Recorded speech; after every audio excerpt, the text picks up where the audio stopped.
folks, welcome to the Prepared Homestead. This is Travis. Thank you all for stopping by to watch. I was talking to my mom today, and we were talking about all the stuff that's going on and all the craziness, and I was telling her some of the more latest things that are happening, and she said, it's just coming at us from every angle, isn't it? I said, yeah, it is. That's kind of I think that's the goal. I think that's the goal, to confuse us and to overwhelm us. I think the ones that are kind of in control know that they see the collapse coming. They see it coming, and they're trying to keep us all busy so they can fill their pockets with as much gold and land and all that kind of stuff, run into the banks with it. But anyways, that was kind of the conversation.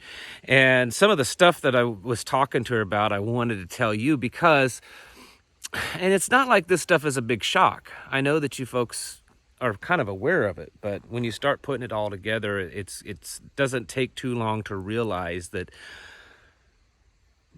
we're on the verge, I believe, of some serious problems. You cannot run a nation the way it's been run and expect that nothing happens. Expect that everything's just gonna bounce back and be just normal again. And you know, with all the shortages and all the problems that we're having, there's people being fired and terminated and laid off, and people being forced to quit by the thousands all over the country, because of, you know, this little thing right here. You know what I'm talking about. And you add that to all this that's going on, and I'm telling you, it's just not going to get any better. Before I get started and all the stuff I wanted to talk about, if you are looking for a way to secure your online activity a little bit better than what you have, which may be nothing, you need a good VPN service. VPN service helps kind of mask your online activity. It creates, IP addresses, alternative IP addresses, so that it's much more difficult for hackers to find out your banking information and your personal information. And so that's why I've partnered with Viper VPN. They are one of the world's leading, just one of the very best, highest rated services. And they offer a really low price to their service, just a few dollars a month. There's a link down in the description below. It's what we use here. I use it on all of our internet devices, and in fact my mother, who I mentioned, she uses it on hers also. It's super easy. You don't even know that it's running. It just runs in the background, and it offers a pretty good level of protection to your online activities.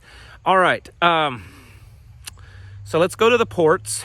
I know that we talk about that a lot, but it's just more stuff happening, and it's absolutely crazy. I think it's pretty obvious. It's getting to that point that there is definitely manipulation, orchestration going on, and that's not a big surprise to any of you.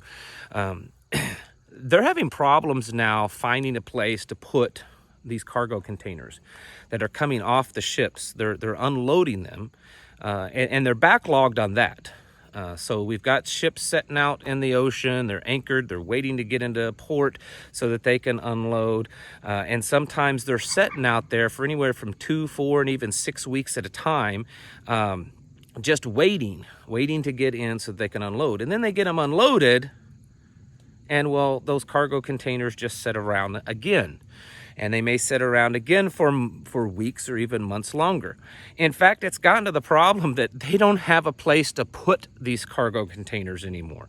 And you have to understand that most of these big ports, especially out there, the one in LA, it encompasses hundreds of acres. Okay, hundreds and hundreds of acres of land, and where they stack all these things, and trucks come in and pick them up, and they've run out of space to put them, to the point that they're actually parking these cargo containers in local neighborhoods on the streets. So look at this article here. There's a couple articles that's been talking about this, that they're literally going into the local neighborhoods that are near these ports, and they're just dropping off these cargo containers along the side of the city streets.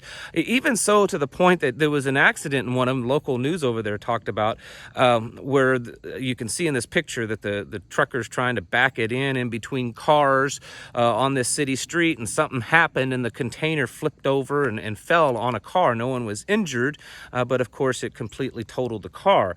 The point is, and if you look in local news in that area, lot of the local news are talking about how citizens are just absolutely irate, which I can imagine. I mean, I don't live in a city neighborhood, but I can imagine you go out and there's these big cargo containers and trucks and trailers and stuff parked all up and down your city street. People are saying that it's even, to the point of difficult getting in and out of their driveways and stuff because they have no place to put this stuff, okay?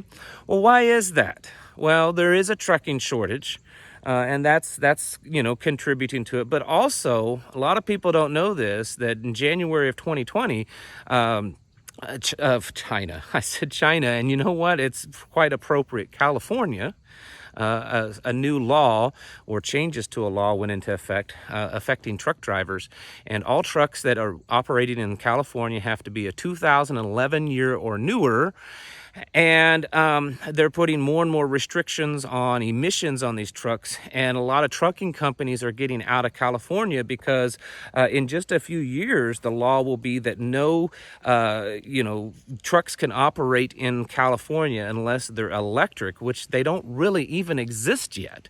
So these companies that they're saying, I'm not going to invest in purchasing new trucks to comply with California state law, only to have to get rid of them in a few years for these electric trucks that don't really exist. Another thing is that owner operators now are no longer allowed to operate in the state of California.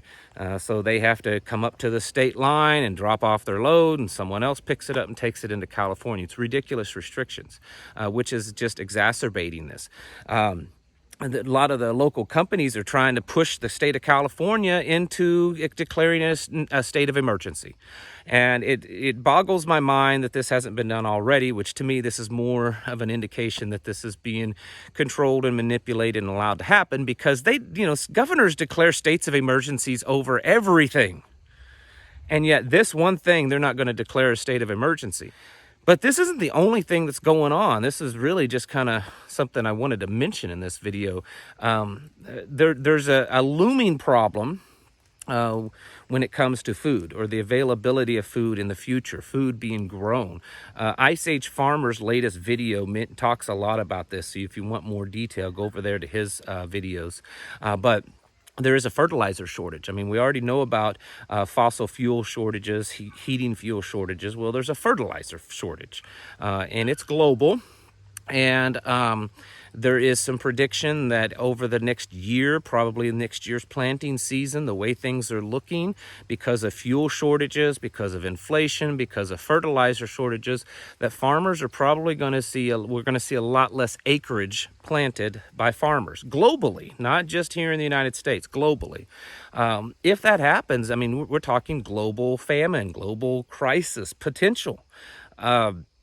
We're already seeing a lot of problems in certain areas. I know there are some areas that the harvest was bountiful, but in other areas it's not. And when you're dealing with a global market, failure in several areas affects all areas.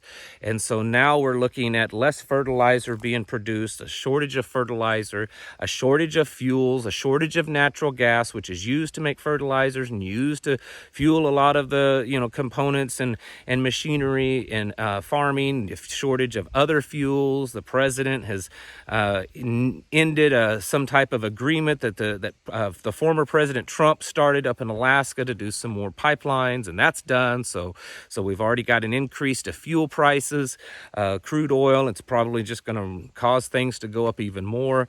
We're seeing this. And then what else are we seeing? Along with all these problems, lots and lots of employees all over the country are no longer employed. We already have an employee shortage anywhere you go. I mean, if you want to find a job, it's not that hard to find a job right now. You can go all over the places and all over the country, all over, and find a job. And yet we're firing people. You're already well aware of all the nurses that are being terminated, that have or are on the verge of being terminated, doctors, other hospital personnel. There's been teachers. Well, now it's down to police officers and other government officials up in the state of Washington. I mentioned yesterday the highway patrol or state troopers in Washington state.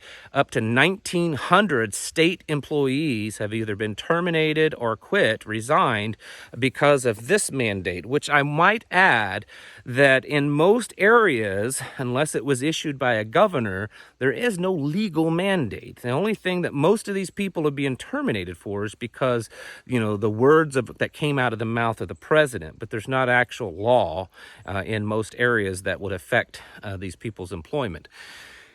But it just keeps going on. Look at this video here. This was shown today.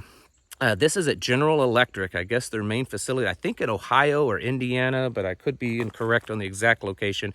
This is 750 General Electric employees did a walkout because they're all being told you do this or you're out of here. And so they walked out. There's thousands and thousands of military personnel that are on the verge of being kicked out because they're told you either get it or you're done. And there's thousands of them in every different branch that are absolutely refusing to do it. And so, remains to be seen what's going to happen with that. New York governor said that there are 46,000 state employees, or I'm sorry, I think it's the city of New York. City of New York, 46,000 employees that have yet to get the thing, and they have to get it by November. And if they don't, they're no longer receiving a paycheck. They're done.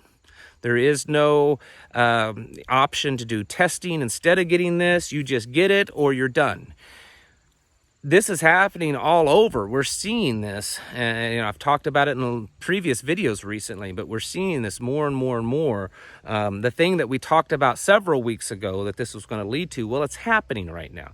Yes, there's been some pushback. There's been companies pushback. Southwest Airlines, they kind of seem to step back and say, okay, well, we're not going to make it mandatory.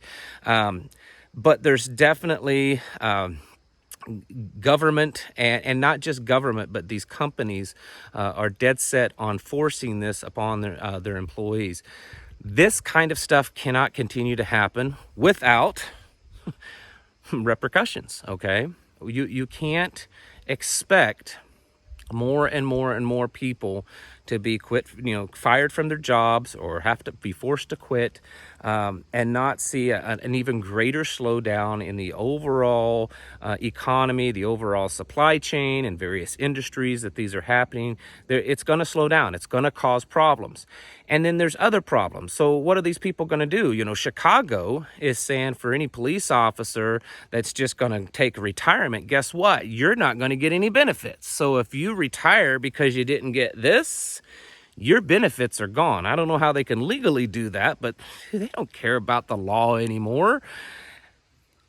What's going to happen when we're starting to see, in the next month or two, thousands and thousands and thousands and thousands more people all across the country losing their jobs, either going to unemployment, maybe they're not going to get unemployment, times are getting tough, costs are going up, the availability of goods is less and less, people are having a harder time paying their rent, paying their mortgage, all that stuff's come due because the moratoriums and stuff are done in most areas. Do you see kind of this building problem? I used to use the analogy that it was a big bubble. Many people have talked about that, the big bubble that's getting ready. It's not a big bubble, folks. It's a big festering boil, okay? It's a big festering boil, and it's getting bigger and bigger, and it's about ready to explode. And I'm afraid it's going to be pretty nasty when it does. We've got to start getting ready, folks. You have to start getting ready. I know many of you are taking it seriously. Some of you laugh it off, and that's fine. That's your choice. There's still some freedom left in this country, so I guess you can do that if you'd like. But I'm telling you, you can't keep doing this kind of stuff all over, being attacked as a nation in every front, and then expect things to just be normal. I think that we are probably witnessing the beginnings of the collapse of a civilization in some form or fashion. And it's just going to get worse. And, we've got all this stuff internationally with China and other countries. Get your houses in order, folks. Prepare yourselves mentally, physically, and spiritually, because all those good times and great times and years of prosperous times that America has enjoyed for the last several decades, I think are definitely over. And the bills have come due now, and you cannot keep running a nation like this and expect everything to just be fine. Get ready, folks. Thank you all for watching. Catch you in the next video.